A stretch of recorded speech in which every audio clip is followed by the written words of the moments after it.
Olá, queridos irmãos, que a graça do Senhor Jesus esteja com você, com a sua família e sua vida seja uma bênção, sempre nas mãos do nosso Deus.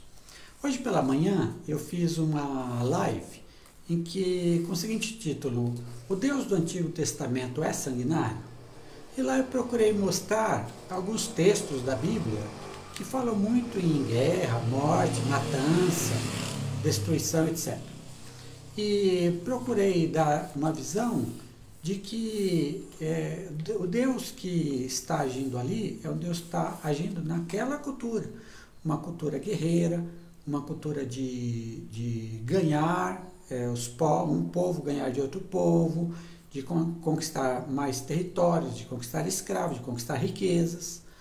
E essa é a história da humanidade. A humanidade caminha sempre desse jeito, basta olhar a história. As guerras e as matanças aconteceram sempre, porque os homens são pecadores, porque os homens são maus. E é isso que a Bíblia diz. Mas nosso Deus é um Deus que fala dentro daquela cultura, mas lembra sempre que nosso Deus é um Deus de paz.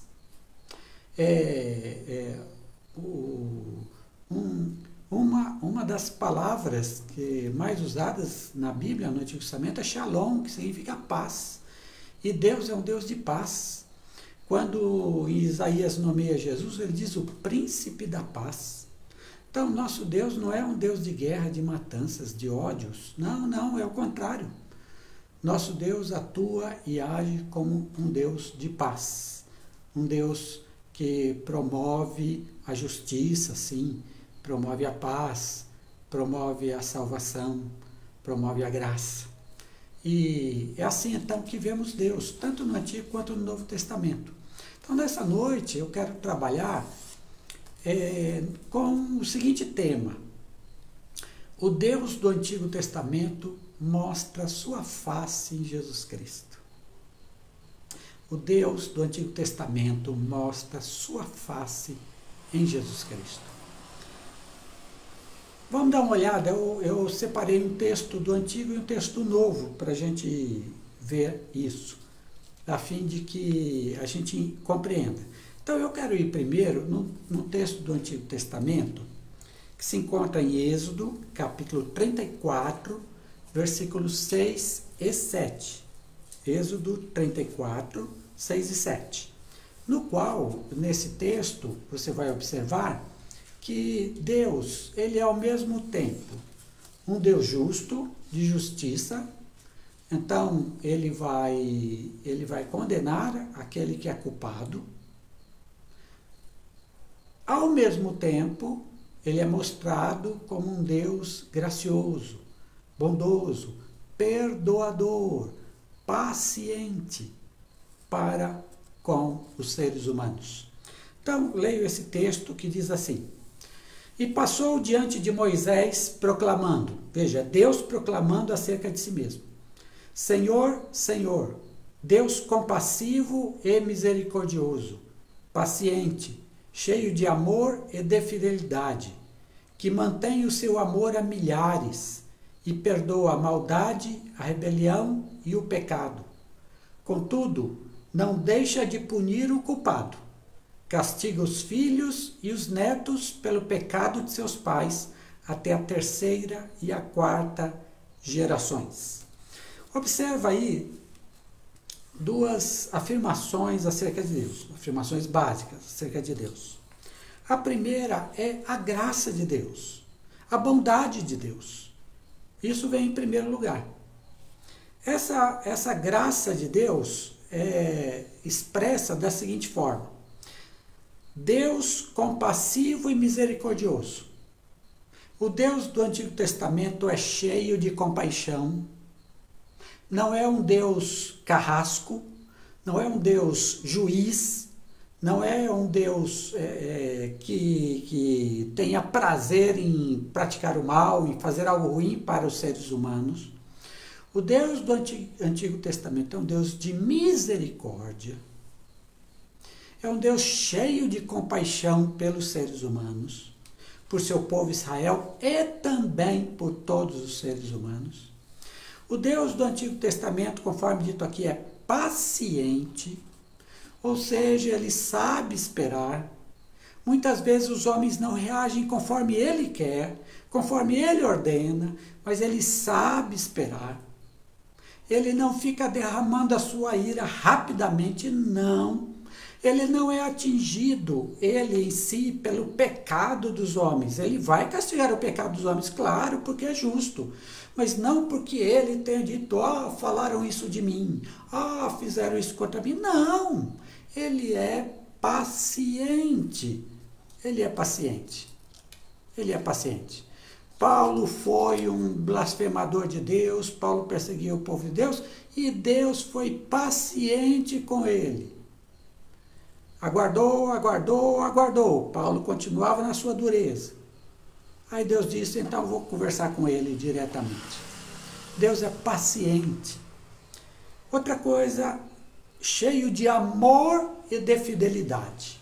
Cheio de amor. Esse é o Deus do Antigo Testamento. É um Deus amoroso. Sempre foi assim. Sempre amou as pessoas. Sempre amou o seu povo. Sempre amou as nações. Esse é um Deus cheio de amor, cheio de bondade. Esse é um Deus que faz o bem. Esse é um Deus que em nenhum momento deixou de dar a chuva, as plantações, deixou de dar o necessário para que os homens vivessem em paz. Agora, o que os homens fizeram com isso, a gente já sabe. Que mantém o seu amor a milhares. O seu amor vai a milhares, milhares de gerações. O seu amor se estende por toda a terra. Que mantém o seu amor a milhares. Gente, isso aqui é o Êxodo. Isso aqui é Antigo Testamento. É o Deus que mantém o seu amor a milhares. Essa é uma declaração do próprio Deus acerca de si. Mantém o seu amor a milhares. E aí veja bem, e perdoa a maldade, a rebelião e o pecado. O Deus do Antigo Testamento é um Deus perdoador. Se não fossem as misericórdias do Senhor, nós não estaríamos vivos. Feliz, bem-aventurado é aquele a quem o Senhor perdoa as transgressões, diz o salmista. O Deus do Antigo Testamento é um Deus perdoador. Lembra de Jonas? Deus perdoa Jonas da sua fuga, mas Deus perdoa a grande e cruel cidade de Nínive, porque eles se arrependeram. Deus perdoador. Deus perdoador. Assim é também todo o Antigo Testamento. Às vezes a gente lê o Antigo Testamento e diz, nossa, Deus deve ser muito duro, aquele poderoso inflexível, que arrasa todo mundo, faz o que quer, acaba com tudo. Não! O Deus do Antigo Testamento é esse que está aqui. Esse que está dito aqui, um Deus que perdoa os pecados, a rebelião, um Deus que perdoa. Esse é o Deus que o Antigo Testamento fala. Agora, ao mesmo tempo, esse Deus gracioso, bondoso com todos e com todas as nações, é também um Deus justo. Nunca deixa de ser justo. E aí vem a segunda parte da declaração. Contudo, não deixa de punir o culpado. Não deixa de punir o culpado, sim. Ele também é um Deus justo. Ele também chama os seres humanos à responsabilidade com o que fazem. Ele também castiga quem pratica a maldade. Quem faz o mal porque quer fazer o mal ao seu próximo, Deus vai chamá-lo a prestar contas desse mal e vai puni-lo. Como não? Vai puni-lo.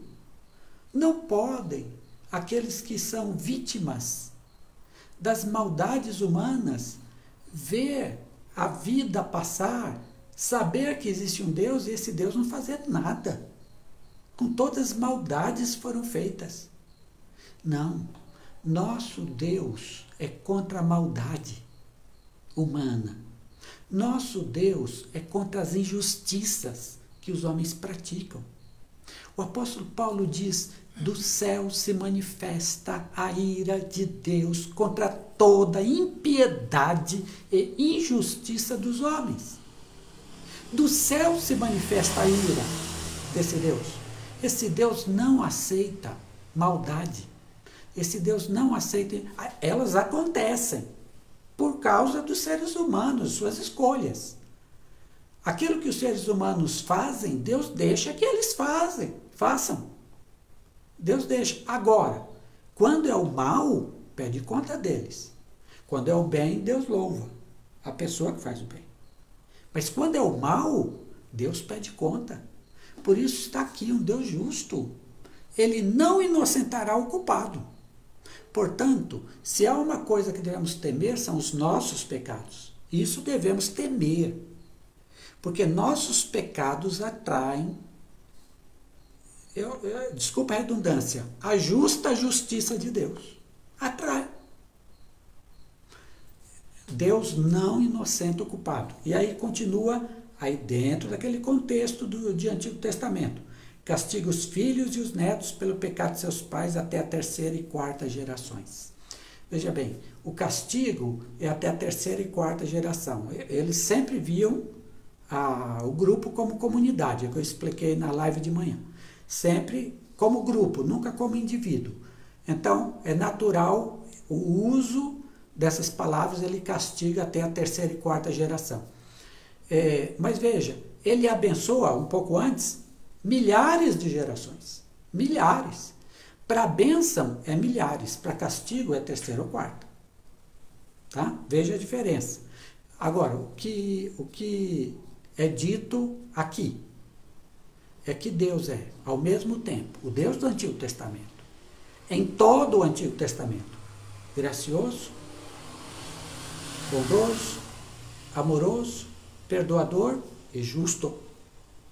Não condescende com o mal. Justo. Esse é o nosso Deus lá.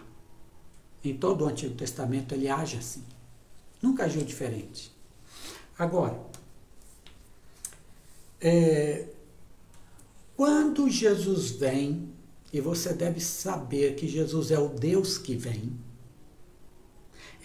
Jesus é esse Deus do Antigo Testamento que vem a nós, a gente vai descobrir com ele que esse Deus do Antigo Testamento são 3 pessoas, Pai, Filho e Espírito Santo, mas isso a gente só vai descobrir com ele, com Jesus. Lá no Antigo Testamento não se sabe disso ainda. E o que acontece, o que ocorre? Quando Jesus vem, é o Emanuel, Deus está conosco. Quando Jesus vem, em Jesus é manifestada a face de Deus. Em Jesus nós vemos o rosto de Deus. Em Jesus nós conhecemos o ser de Deus. Porque olhando para Jesus a gente conhece o Pai. É o que ele disse. Quem vê a mim, vê o Pai. Então, em Jesus Cristo, esse Deus do Antigo Testamento mostra seu rosto. Mostra sua face. Nós podemos vê-lo. Nós podemos saber como ele age. Nós podemos saber como ele pensa. Nós podemos saber o que há no seu coração. É em Jesus que a gente vai conhecer e bem esse Deus.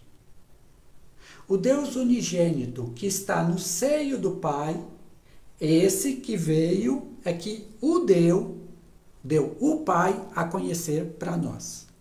Então, em Jesus a gente vê esse Deus. E agora eu quero ler com vocês um texto bastante conhecido daqueles que leem a Bíblia, que é João 3,16.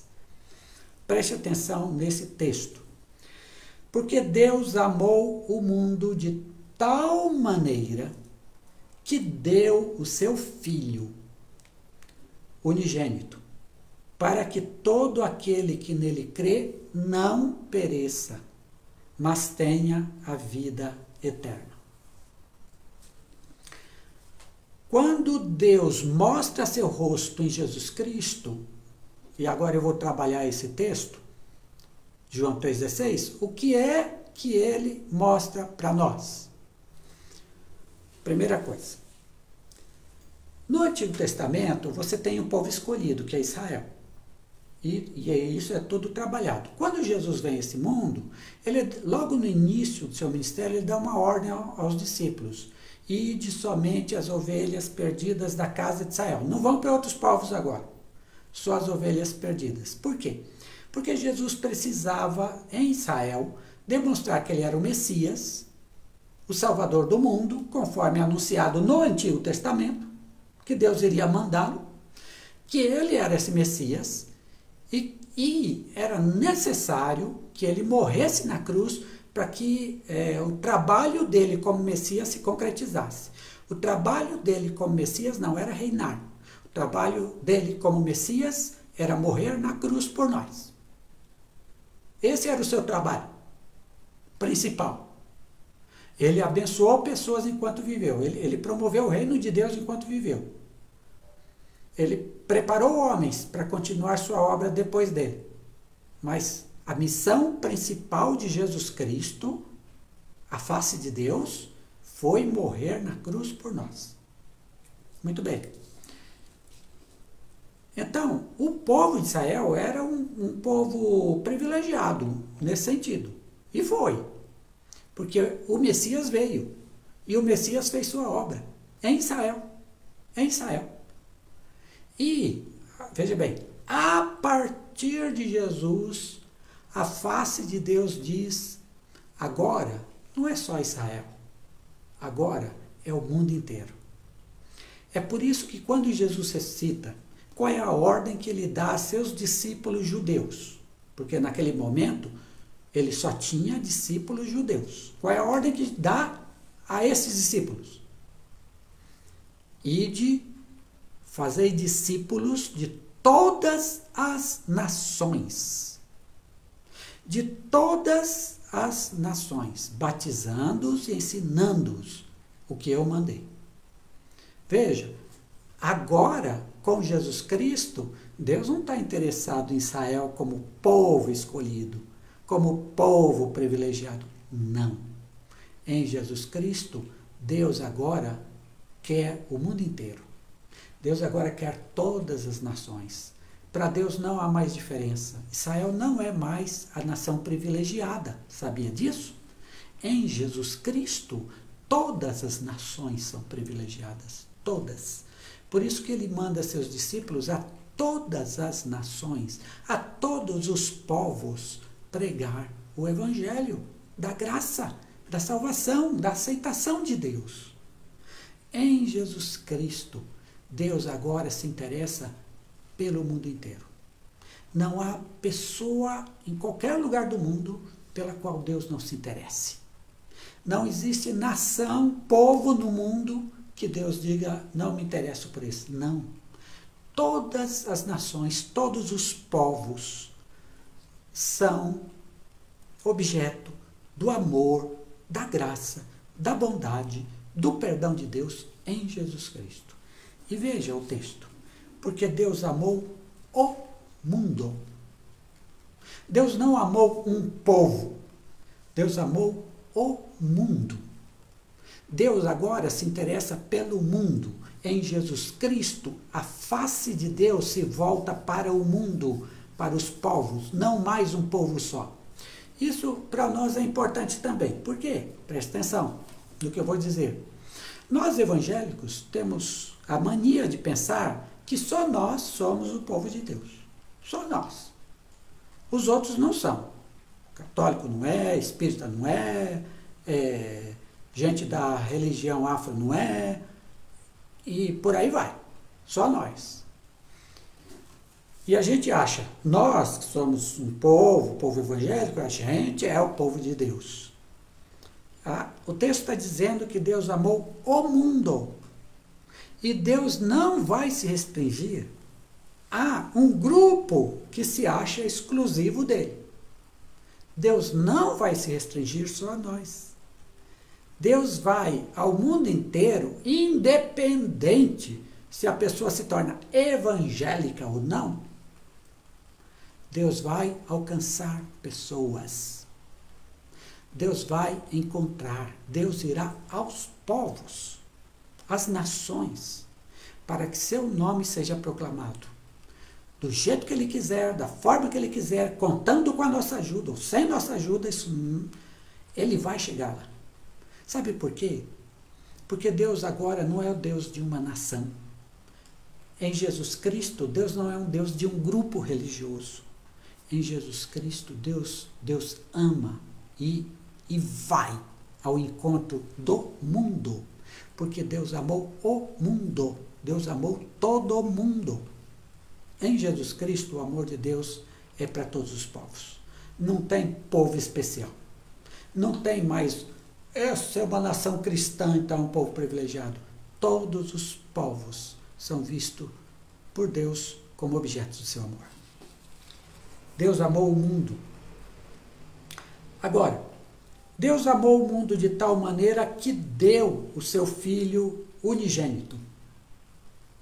Que deu o seu Filho unigênito. Deus, na face de Jesus, diz para nós que Ele continua sendo um Deus gracioso, bondoso, perdoador. E Ele faz isso aonde, gente? Na cruz que Jesus morreu. Por isso Ele deu o seu Filho. Ele deu o seu Filho para que morresse por nós. Ele deu o seu Filho para que nós tivéssemos salvação. Então, esse Deus, na face de Jesus, continua sendo, lembra lá do Antigo Testamento? Gracioso, bondoso. Agora, preste atenção. Esse Deus em Jesus Cristo, Ele continua sendo justo também. Ele continua sendo justo no seguinte sentido. Presta atenção nisso.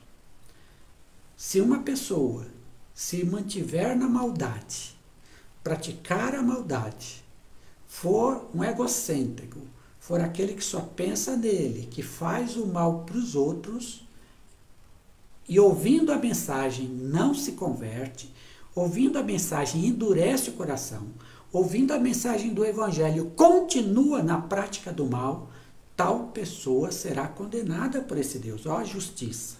Será condenada. E aí eternamente. Agora, presta atenção. Aqueles que receberam o seu Filho,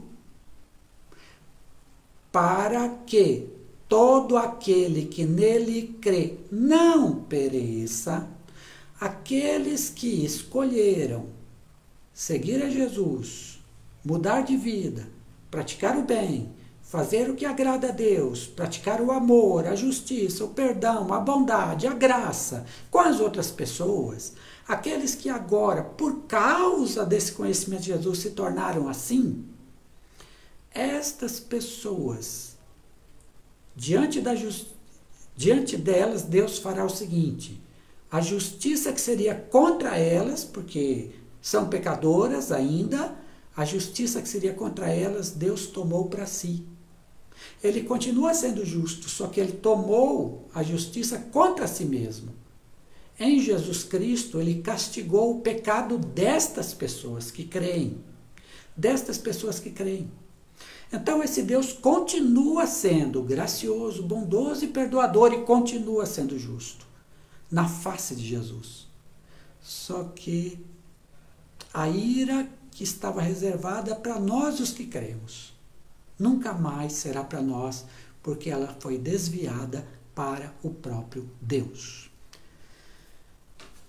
Para que todo aquele que nele crê não pereça. Essa mensagem é uma mensagem a ser levada ao mundo inteiro. Em qualquer lugar do planeta, qualquer um que ouça a mensagem de Jesus pode crer. Pode crer. Ele não precisa fazer esforço. Ir a Roma, ir a tal lugar santo. Não. Guardar dia santo. Não. Basta crer no Senhor Jesus. Que Ele é Salvador. Que Ele é Senhor. Basta crer nisso. Para que todo aquele que nele crê não pereça. Deus perdoador, Deus gracioso, Deus bondoso, Deus amoroso na face de Jesus Cristo. O que isso significa para nós? E aqui eu falo para você. Significa que se você não tem a Jesus na sua vida, se você nunca parou para pensar que sua vida deve seguir esse evangelho, pensa nisso. Decida-se por entregar a sua existência para Jesus, para a glória de Jesus. Diga a Jesus: Senhor, entra no meu coração. Comanda a minha vida, me ajuda a viver, me ensina como viver, como amar as pessoas. Me ensina a perdoar, me ensina a ter o caráter do Senhor. Se entregue a Jesus. Isso é crer em Jesus, é se entregar a Ele, é viver para Ele, é viver com Ele. É viver com Ele para abençoar os outros. Isso é crer em Jesus. Então, se você ainda não recebeu Jesus na sua vida, no seu coração, faça isso. Tome essa decisão. Decida: eu vou viver para Jesus. Jesus, entra na minha vida. Faça essa oração para Ele, peça para Ele: entra na minha vida, Jesus. Eu quero ser teu. Faça isso para que todo aquele que nele crê não pereça. Agora, em último lugar, Deus, na face de Jesus, Ele nos chama para si.